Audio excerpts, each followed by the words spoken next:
Hi students, now today's topic is a non-profit organization and the sum number is problem number unsolved problem, question number 10 and page number 120. So non-profit concern, at least you know about that how to meet the column. तो we have to prepare non profit organisation जब solve करना होता है तो board के exam में चाहे 12 mark का है चाहे 15 मार्क का है आपको income expenditure account and balance sheet you have to draw. तो नाउ इनकम एक्सपेंडिचर से पहले लिखना है इन द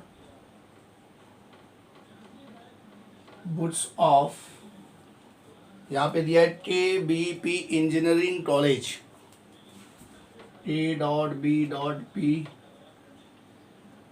इंजीनियरिंग कॉलेज, और वो कहाँ पे है? नासिक। इसको अंडरलाइन करो और in the books of to capital में लिखो, all alphabet should be on capital and then आपको इसमें बनाना है income and expenditure account for the year ended 31 March. अब वो भी आपको डेट देखना है, रिसीव पेमेंट का जो डेट होता है, रिसीव पेमेंट प्रॉब्लम में दिया रहेगा, वो कॉलम यहाँ पे दिया है रिसीव एंड पेमेंट, ऊपर जो डेट दी गई यहाँ पे 31 मार्च 2019 वो आपको यहाँ पे लिखना है 2019। और एज एन और कॉलम क्या बनाने होते हैं आपको पता है, दो कॉलम रुपीज़ का बनता है and then you can make the rupees column here and rupees column here and यहाँ पे लिखना है आपको इनकम और यहाँ पे लिखना है एक्सपेंडिचर।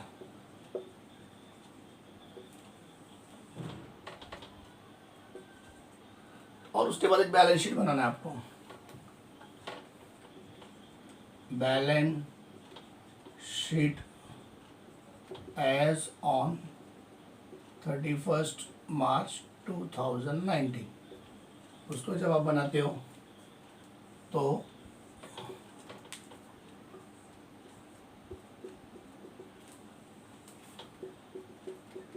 बैलेंस शीट में एसेट्स और यहाँ पे liabilities.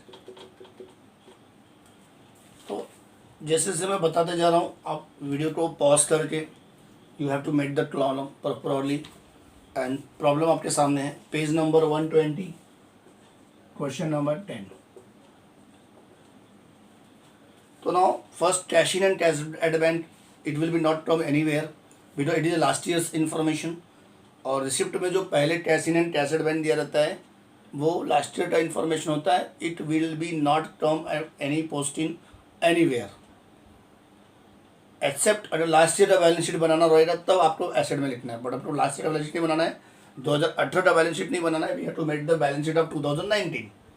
Not interest, that means KP engineering college को नासिक को इंटरेस्ट मिला 55,000 and interest is one of the income source जो रिसिप्ट में दिया है, तो वो यहाँ पे आएगा by interest and amount will come 55,000 in outer column. Subscription दिया हुआ है तो we know about subscription, subscription हमारे लिए इनकम है इसलिए इनकम साइड में आएगा and we should write in income side 28,300।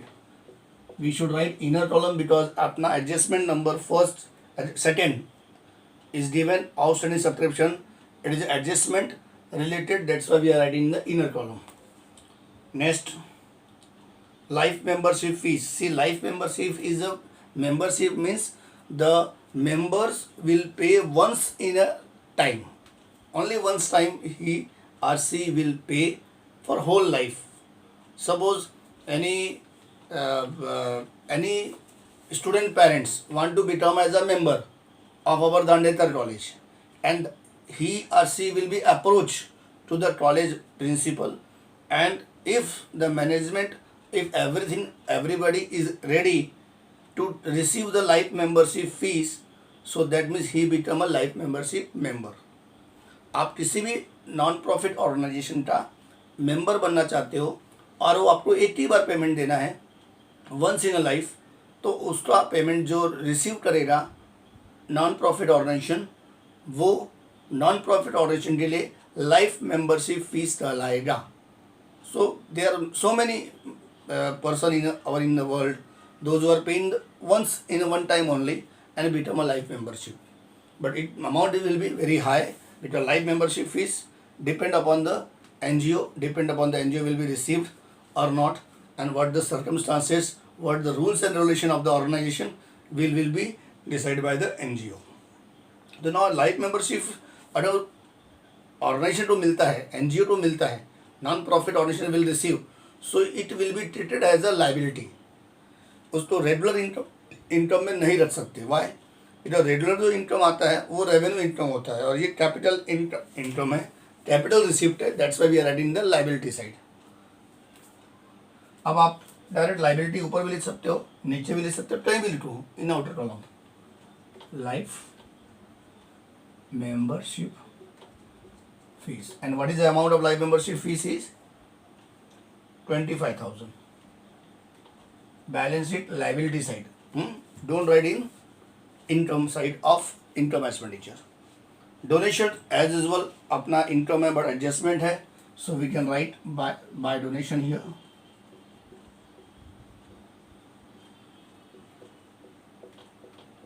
$7 lakh. Then tuition fee and term fee both are in income side. दोनों आपको आउटर कॉलम में लिखना है. यहाँ पे जगह नहीं है, स्पेस का प्रॉब्लम है, black board is not big one now. So understand, मैं ओवरली बता रहा हूँ. ट्यूशन फी एंड टर्म फी आपको कहाँ लिखना है? इनकम एक्सपेंडिचर अकाउंट के इनकम साइड यानी क्रेडिट साइड लिखना है. इनकम एक्सपेंडिचर अकाउंट के क्रेडिट साइड. और इसका कोई एडजस्टमेंट नहीं है तो आप डायरेक्ट आउटर कॉलम में अमाउंट लिख दो. अमाउंट बड़ा है. ट्यूशन फी मीन्स जो आप लोग मंथली फीस भरते हो, जो आपकी स्कूल की फ़ीस होती है, कॉलेज की फ़ीस होती है, वो है वो एनजीओ के लिए, इस नासिक के कॉलेज के लिए, इंजीनियरिंग कॉलेज के लिए it is treated as a revenue income.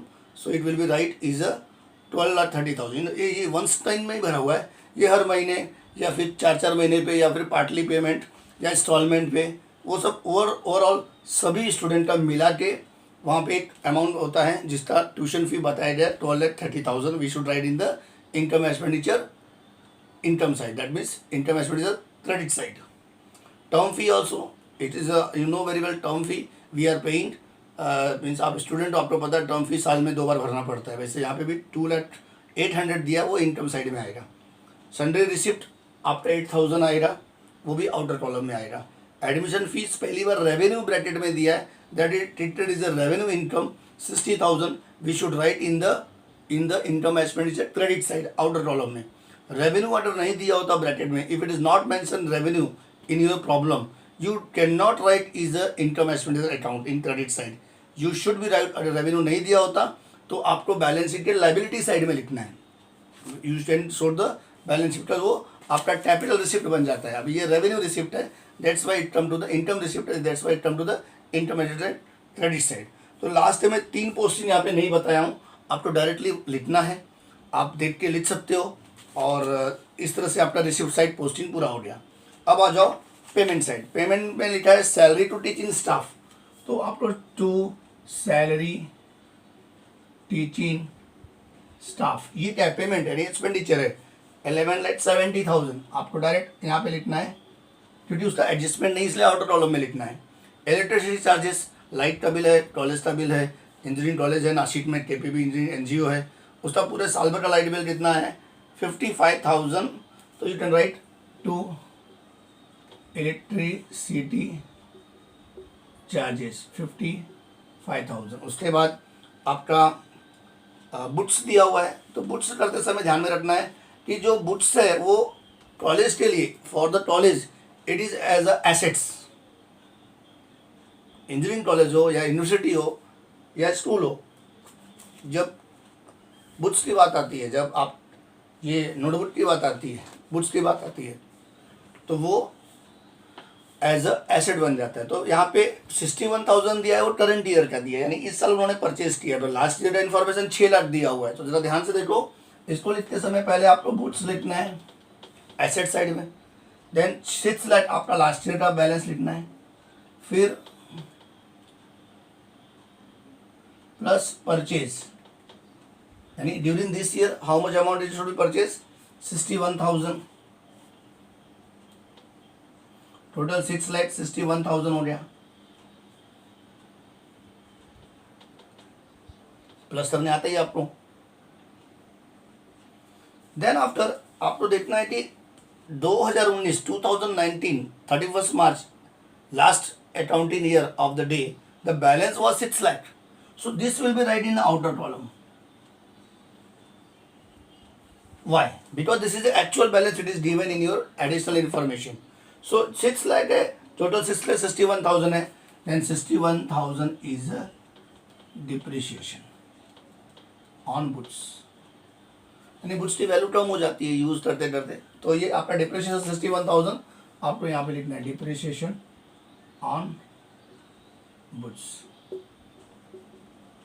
I am repeating again, 6 lakh it is given in your last year balance, 61,000 during purchase the current year, at 6,61,000 actual closing of the 2019 March 2019 balance is 6 lakh. So this is a difference.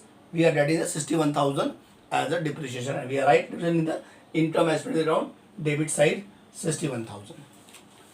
And then after furniture, as usual, furniture is given 3,19,000 of the last year.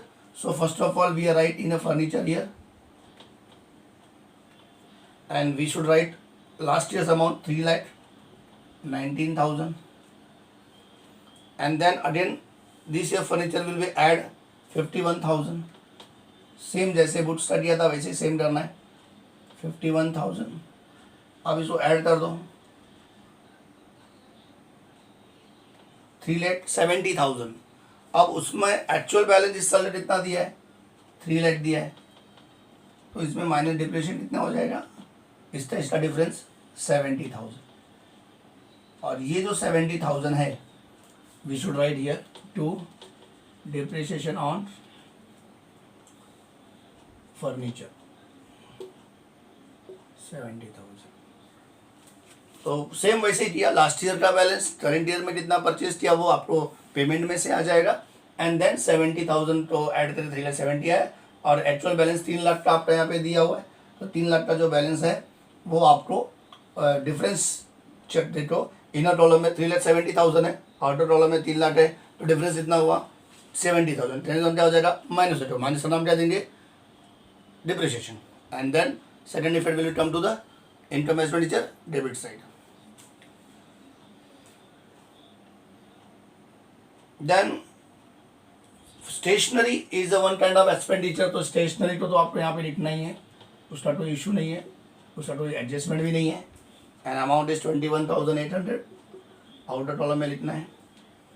Fix deposit आपका दिया हुआ है 8,50,000 2019 का है, और 2018 का furniture भी दिया है, सो 8,50,000, 3,19,000 आपका FD 9,10,000 है 2018 में, तो 9,08,10,000। ध्यान से सुनो, फिक्स डिपॉजिट में कोई डिप्रिसिएशन नहीं होता, वो एप्रिसिएशन होता है, बढ़ता ही है। लास्ट ईयर का 9,10,000 था, तो आपको एसेट में FD 9,10,000 अंदर लिखना है या बाहर लिख दो, और इस साल का जो FD है 2019 का वो भी आप बाहर लिख दो। कितना अमाउंट है, 8,50,000। या तो लास्ट ईयर में, ध्यान से सुनो, last years FD 9,10,000 given in the additional information, you can write directly fixed deposit where balance sheet asset side, where write in the amount value amount write down the outer column, and again write fixed deposit, don't write buy, again go to the payment side value, payment में दिया है 8,50,000, वो आप outer column लिख दो। एक तो ये मेथड होता है। दूसरा एक मेथड क्या होता है, फिक्स डिपॉजिट आप लिखो 9,10,000 इनर कॉलम में लिखो, then write down plus purchase या एडिशनल परचेज किया FD बैंक से, वो लिख के आउटर कॉलम में जोड़ दिया, एक साथ लिखो। आपको जैसे लिखना है वैसे लिखो, दोनों मेथड सही है। Then after cash in and cash at bank, बोलना तो नहीं पड़ेगा, 10th कॉलम चल रहा है, डायरेक्ट एसेट साइड में। तो ये सारे इंफॉर्मेशन, कैपिटल फंड आपको बैलेंस शीट लायबिलिटी में में लिखना है। फिर एडजस्टमेंट आया 50% डोनेशन, तो ये सब पेमेंट का मैंने पोर्शन बता दिया। अब पहला जो 50% डोनेशन दिया है, तो minus 50% donation for building fund यहाँ पे लिखना है, तो इसका 3,50,000 आएगा और 3,50,000 आपको आउटर कॉलम में, यानी माइनस करके कैपिटलाइज करके बिल्डिंग फंड के लिए दिया है। और दूसरा इफेक्ट बैलेंस शीट के लाइबिलिटी में, थोड़ा दिखता नहीं हो रहा पर मैं वर्ड्स बता रहा हूँ। 3,50,000 माइनस करके आउटर कॉलम में 3,50,000 आ गया। And second effect you can show it the balance sheet liability side donation for building fund 3,50,000। Okay, now first adjustment, donation में से माइनस किया, कितना माइनस किया, वैल्यू नहीं दिया है। डोनेशन कितना है 7 लाख, 7 लाख, उसका 50% 3.5 लाख 3,50,000, वो माइनस करके आउटर में लिख दिया। और इसका दूसरा इफेक्ट कहाँ बता दिया, बैलेंस शीट की लाइबिलिटी में डायरेक्ट कहीं पे भी जाके लिख दो, donation for building fund and amount should write in the outer column. Outstanding subscription दिया है 5,300, very easy. Outstanding subscription for current year आपको सब्सक्रिप्शन जाके ऐड करना है 5,300। अब 5,300 ऐड किया तो 006 8 5 13 3 1 33,600। और ये 5,300 दूसरा इफेक्ट आएगा बैलेंस शीट के एसेट्स में आएगा। यहाँ पे जगह नहीं है, मैं यहाँ पे लिखता हूँ outstanding subscription for current year 5,300। अब मैंने यहाँ पे लिखा you can not write in the up, you can write, you have the space. तो outstanding subscription always we write in the second effect balance sheet asset side. And then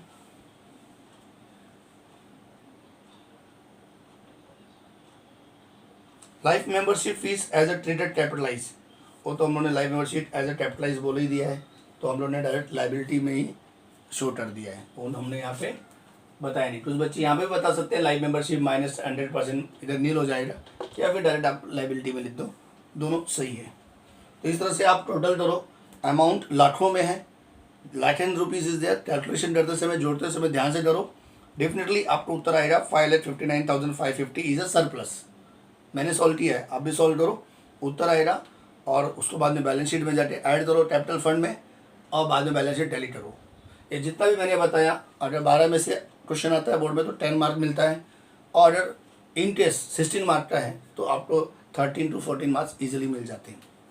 तो definitely posting सही करो, tally के पीछे मत दौड़ो।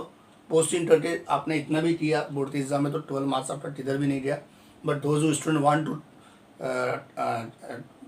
Out of, नहीं 12 में से 12 आना ही चाहिए, तो प्लीज़ टोटल करो, उसका सरप्लस निकालो और ये सॉल्व करके मुझे इमेज भेजो। Many of the students are not solving the problem, image भी नहीं भेजते हैं। So this is a complain, but I am not complain, आपका कंप्लेन है पर मैं इसको बताऊंगा नहीं, but still I am waiting. Many of the students are sending, but अपने ग्रुप में बहुत सारे बच्चे हैं उन्होंने नहीं भेज रहे हैं। सॉल्व करो, कुछ डाउट है तो फ़ोन करो, मैं आपको एनी टाइम मैं घर पे ही हूँ, आपको बताऊंगा। और कुछ भी डाउट होता है बिंदास आप पूछिए, क्योंकि ये 10वां प्रॉब्लम है, 1-2 प्रॉब्लम के बाद ये चैप्टर खत्म हो जाएगा, तो ऐसा नहीं होना चाहिए तो समझा ही नहीं। ठीक है, कोशिश करो, ट्राई करो, and then if any problem then call me. So please send this all the solution, ये सॉल्व करके for your attendance purpose, and stay at home. Thank you very much.